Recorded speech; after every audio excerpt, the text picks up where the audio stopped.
बाकी पाकिस्तान में सियासत अनफॉर्चुनेटली होती है और वो पाकिस्तान पॉलिटिकल इंस्टेबिलिटी जो है वो सबसे बड़ा नुकसान करने वाली एक है आइटम। तो उससे हमने देखा कि जो 24th इकॉनमी थी वो 2022 में 47th इकॉनमी बन गई। This is the most painful for all of us कि देखें ना कौन सी गवर्नमेंट है, कैसे हुआ, वो तो एक बात है, वो एनालिसिस हो सकता है, जो भी उसमें काफ़ी इफ़ीज़ हैं, लेकिन ये जो धचका लगा पाकिस्तान की इकोनॉमी को, so now this government has been struggling. There was a too easy way, either this government would have decided कि जी हमने नई जिम्मेदारी लेनी, बट लेट इट वो गिरने थे। लेकिन मैं समझता हूँ कि इसी में उस वक्त मुशावरत हुई, मैं इंग्लैंड में था मियां नवाज़ साहब के साथ, तो ये बड़ा मुश्किल फैसला था कि क्या पिछली गवर्नमेंट को थोड़ा सा और चलने दे और लेट दी खुदा ना खास्ता बिल्कुल ही तबाही हो जाए, या take a bold decision. And we knew that it's not going to be easy. We have dealt with twice with such difficult, challenging times in the past. तो फैसला हुआ कि सियासत होती रहती है, no matter what loss to political capital of the party, we should go ahead and PDM की तमाम जमातों ने लब्बैक कहा तो हमने ये जिम्मेदारी ले ली। Having said that, अभी तो हमारे वो जो मोस्ट डिफिकल्ट रिफॉर्म से हो चुके हैं, जो हमें ब्लीडिंग होनी थी वो भी हो चुकी है।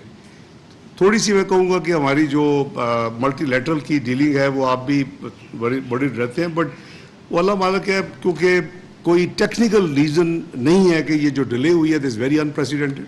We are the only ones in Pakistan history जिस जमात ने 2013-16 का आपकी कॉपरेशन के साथ प्रोग्राम मुकम्मल किया। ओनली वन प्रोग्राम पाकिस्तान की तारीख में मुकम्मल हुआ, that is 2013-16। All 12 reviews were done.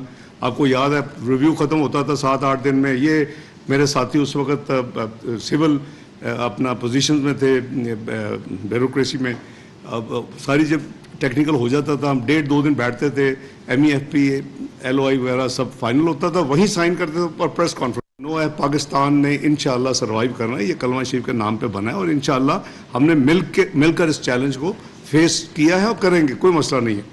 तो हमारी पहली प्रायोरिटी अब तक टीम की जो है वो यही होती है कि जी गवर्नर साहब उसमें एक प्रोएक्टिव ऑब्वियसली हैं, क्योंकि पेमेंट जो है एक्सटर्नल सारी वो उनकी मैनेजमेंट है। तो हम बिल्कुल सबसे पहली प्रायोरिटी है कि जी कोई हमारी पाकिस्तान की जो सॉवरेन कमिटमेंट है उसमें कोई डिले ना हो एक दिन की भी।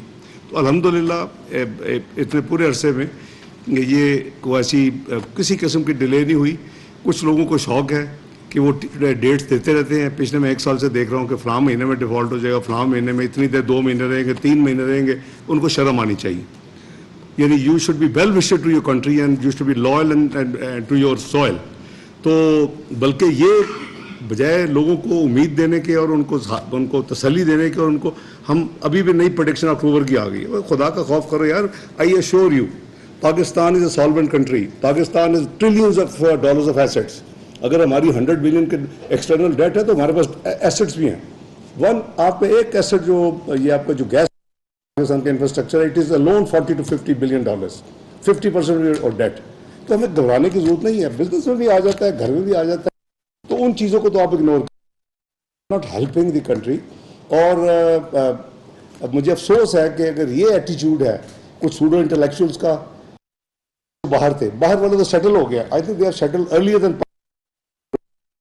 अब वहाँ कोई नहीं कह रहा कि जी पाकिस्तान डिफॉल्ट करेगा, बल्कि MD-IMF ने आपने देखा होगा 6-7 हफ्ते पहले स्टेटमेंट दी कि पाकिस्तान विल नॉट डिफॉल्ट। तो वहाँ जो डिस्कशंस हो रही हैं ब्रॉड, वो तो ये होती है कि पाकिस्तान सर्वाइव कैसे कर रहा है, ये कैसे हुआ कि जी नॉर्मल बिजनेस में तो हो जाना चाहिए था।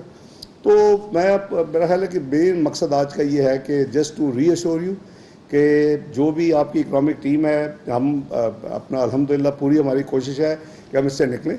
And we will be coming up with new ideas इंशाल्लाह in the weeks to come. Budget भी होगा, बजट के बाद भी कुछ काम होंगे पाकिस्तान के लॉन्ग टर्म बेहतरी के लिए।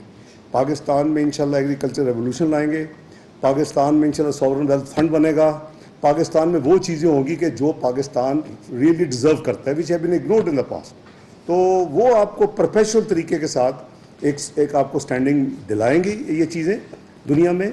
हम पूरा फोकस करेंगे IT के ऊपर। तो ये सारी वो चीज़ें हैं कि जो पाकिस्तान अगर पिछले 4 साल में जैसे हमने टेक ऑफ कर लिया था, that was the time to consolidate your gains in 2017 onwards and to जो आपकी प्रेडिक्शन थी कि आप 2030 में you will be part of G20, तो वो जो है वो आप कुछ टाइम रिड्यूस कर लेते और कर सकते थे जिस स्पीड के साथ पाकिस्तान जा रहा था।